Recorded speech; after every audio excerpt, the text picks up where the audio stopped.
So coming back to your journey, as a fighter controller, of course, I've seen you as a youngster in Jaisalmer. Thereafter, how has been the journey to get onto the AWACS? So I would say my journey has been pretty unique. Everybody's journey is unique, but for me particularly, I had a lot of options as I grew in this branch and service. Mm-hmm. So the beautiful thing about the Air Force is that it gives you a lot of options as you grow. So as a fighter controller, I after Jaisalmer, that is 1995 when I first joined, I picked up my category B in Amritsar, which was my next tenure.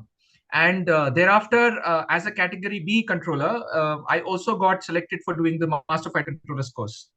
And while I was doing the Master Fighter Controllers course and I finished the course, at some point in life, you have options. Yes. The Air Force is also expanding.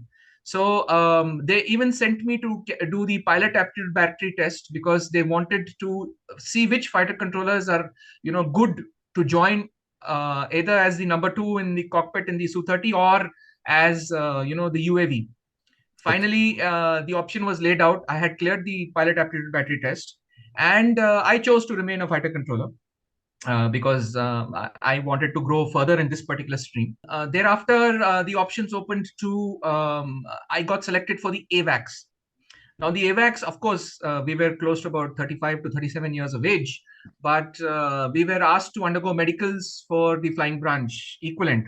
Those of who got selected, we did the training for the AWACS at Israel. Now, AWACS was a new domain because that domain was not yet available. We were one of the select few countries, probably the eighth in the world, to own an AWACS and operate an AWACS because it was force multiplier, which is not, technology is not available to all. Yes. Just to put in perspective, sir, AWACS is basically gives you a look from an altitude or a height to see deep into enemy airspace.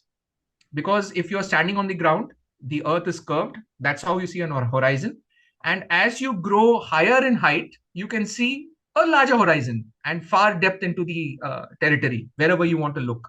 Yes. So we got trained in Israel, and AWACS is a system of systems.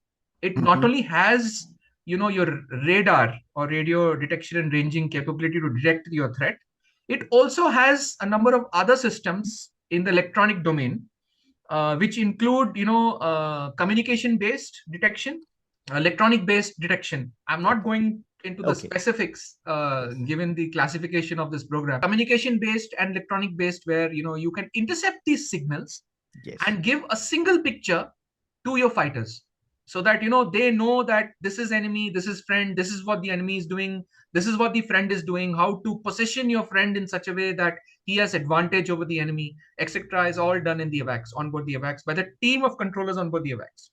Okay. So once we finished with that training, we came back here to India. We operationalized this AWACS system for the Indian Air Force. And somewhere along this line, I was selected to go to DRDO because the Indian program decided to, why buy from outside? Why not make in India? Mm-hmm. So we made the AEWNC, or Airborne Warning and Control System.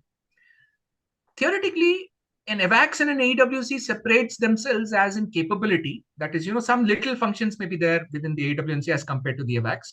Mm-hmm. And the number of crew that it holds. Like an AWACS may hold about 10 or 15 people, whereas an AWNC may hold much lesser.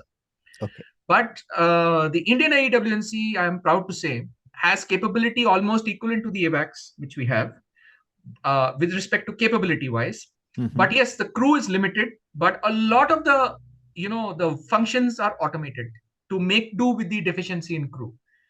Absolutely. So this is also a stepping project for the Indian AWACS, which I'm sure right now, I have retired, so I'm sure right Mm-hmm. now India is started that program and moving towards it.